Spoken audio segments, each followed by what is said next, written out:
When a news story as big, as divisive as the conflict over Gaza erupts, the war is fought both on the ground and through the media in the battle for hearts, minds, and political support. On July the 8th, when Israel began launching strikes, alongside that military offensive came the customarily slick PR campaign, selling the idea of a country under existential threat with the right to defend itself against attacks by a Hamas government that uses Palestinian civilians as human shields. Many accuse international news outlets of buying into media myths supplied by Israel's sophisticated propaganda machine, of regurgitating received wisdoms instead of holding them up to scrutiny. For their part, pro-Israelis have accused the Western media of defaulting to a misplaced David and Goliath narrative, demonizing Israel by overexposing Palestinian casualties while willfully underreporting Hamas's missile launches aimed at Israeli civilians. However, in the digital age, mainstream news outlets are having their versions of the story challenged online. There was social media in 2008 when the last Gaza war started, but nothing on this scale. And the Palestinians tweeting from inside the war zone are having an effect on the way that this story is being reported around the world. Our starting point this week is Gaza.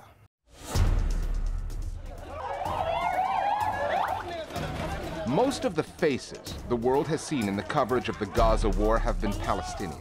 The Israeli face of the story is Mark Regev, who speaks for the Netanyahu government. Regev has done dozens of interviews giving the Israeli position. There was this unprovoked attack. He is skilled at his job, better on this evidence than many of the journalists who question him. Usually it starts with... It's not yet clear to us exactly what happened. A series of sort of dodges and steps that are taken to either deny something that has very clearly happened or create ambiguity where none really exists about the events. Once you are making presumptions based on information that you have or have not, or what you're suggesting that information you have. We don't know that for a fact. And we saw that with the case of the UN school. The first answer from the Israeli spokespeople was, we don't target UNRWA schools. The next answer was, well, it could have been a Palestinian shell that hit the school. Now, I don't know if it was Palestinian ordnance or Israeli ordnance. Then the next answer is, well, there might have been Palestinian militants in the area. In UN schools in Gaza, they were storing munitions, they were storing rockets that are fired at our people. Then it becomes, well, our shell hit the school, but we're not responsible for the injuries that are there. Because we don't target UN facilities. It's a strategy that unfortunately is accepted by many news anchors and interviewers who fail to truly press these spokespeople the way that they must. All right, you're not answering the question, but I'll accept that you're not going to answer it. They're given free pass on all of these issues. I think the best interview I ever seen was on an English channel, Channel 4, where Jon Snow interviewed Regev, and simply he pressured him on every aspect. You have factored in that you will kill children and women. And I think it's watched by millions of people, and there's a reason for that. Whether you are, in fact, targeting people and committing a war crime thereby. Because this is an interview that we will never see in America. On the one hand, I think Israel is getting its point across better than ever before. But on the other hand, the world loves an underdog, and Hamas seems to know that and is playing up the weak people of Gaza, the people who are being oppressed by Hamas and also are being struck by Israeli airstrikes in Gaza because Hamas is shooting out civilian populations. And that last bit, Hamas shooting out civilian populations, is Israel's message. The Middle East is rich in religious history, its contemporary story riven by mythology, and modern-day myths are propagated through the news media. The myth makers have been hard at work over Gaza, and the journalists they tell their fables to can be unwitting accomplices to the twisting of the truth. My favorite media myth is the tunnels myth. We never heard about these tunnels from Gaza into Israel before this conflict, and now we're hearing that it's absolutely necessary to destroy these tunnels. These tunnels are aimed at kindergartens, they're aimed at kibbutzes. It came very close to the kibbutz. Well, it may be that they're aimed at kibbutzes and at kindergartens, but if you look at the record, Hamas has used these tunnels to attack Israeli soldiers in Israel, and it's a red herring. It's just a red herring, but the American media have treated it as this sort of primary cause of the Israeli onslaught. There's one huge misconception about the rockets that Hamas is shooting into Israel. I've seen, I believe it was in The Guardian, it was reported that they're like firecrackers. They're not like firecrackers. They can kill people. They have killed people in the past. Israel has a missile defense system, but shrapnel falls, and shrapnel isn't splinters. Shrapnel could be a piece of metal the size of my head, and when that falls from the sky, it could really hurt someone. And I think that people are completely disregarding the fact that Hamas is shooting deadly projectiles into a civilian population. The Israelis are using a definition of human shields which is largely unheard of in the rest of the world. Because Hamas is using women and children as human shields. Where militants simply operating in civilian areas are using human shields just by virtue of operating there. That's not what human shields are. In fact, under international law, human shields are compelling civilians or civilian targets to forcibly co-locate with military targets. But this is not what's going on. Journalists, unfortunately, in the discourse on this issue, have adopted this Israeli version of the term without any critical assessment.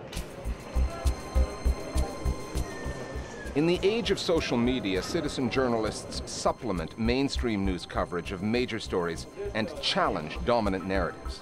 The images and reports Gazans have filed on this war often belie the official line from Israel that is so often adopted in other capitals, including Washington, and they expose journalistic shortcomings or bias. In the case of NBC News, freelance media watchdogs in the blogosphere besieged the network over who it assigned to cover Gaza. On July 16th, correspondent Ayman Mohyeldin, an Arab American, filed hard-hitting reports on the killings of 4 Palestinian boys on a beach. He was pulled off the story. NBC said it made the move for security reasons, an explanation that would have been easier to defend had the network not immediately replaced Mohyeldin with another correspondent who does not have an Arab background. Richard, good morning to you. One of the great interior narratives of this story was the fact that Ayman Mohyeldin, who's an Egyptian American, a person for whom Palestinians are not foreigners, he understands them as people. Ayman Mohyeldin was ripped out of Gaza by NBC, and there was an uproar against it. Ayman Mohyeldin was pulled out of Gaza because he was viewed as showing sympathy towards the Palestinian victim. That was a turning point in the media where social media protested. MSNBC was forced to bring him back, but that shows you a fragment of how national media is dealing with this issue. And NBC is owned by Comcast. Comcast's chairman and chief executive are Zionists. These issues were suddenly being debated. And because of the censorship and muzzling of Ayman Mohyeldin. And it's just a wonderful story because he was put back in Gaza after this protest. For Americans who sympathize with Palestinians, the return of Ayman Mohyeldin to Gaza July 20th was a small victory. But what happened to Rula Jibril the next day was a clear setback. A paid contributor on NBC's 24-hour outlet, MSNBC, which is considered liberal in the U.S., Jibril dared to criticize the channel and other U.S. media for a pro-Israeli bias. And because of all of us in the media, we're ridiculous. We are disgustingly biased when it comes to this issue. Rula Jibril says she is no longer welcome on MSNBC's air. The questions that she says she asked of her bosses on her way out the door go beyond just one network, just one market. The same questions can be put in varying degrees to media outlets the world over. One of them was, if we liberal media are not willing to challenge the Israeli narrative, then who? And if it's not this moment in history, where there's thousands of people being killed, injured in Gaza, with this huge human catastrophe that's created in Gaza, then when? Our Global Village Voices now on the coverage of the war in Gaza. Media coverage of the assault on Gaza continues to perpetrate the myth that this is a war between 2 equal sides. frequently used terms like conflict or casualties mounting on both sides or cycle of violence give the misleading impression that this is a fight between two sides of equal power. The media continues to promote the myth that the recent violence started with the kidnapping of 3 Israeli teens in June.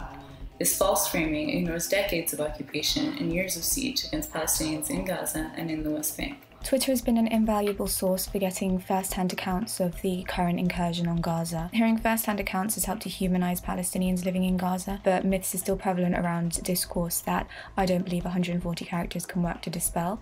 For example, that Hamas have started it and that Hamas are using human shields. And for this, mainstream news outlets really need to step up and confront the history and reality of Israeli occupation.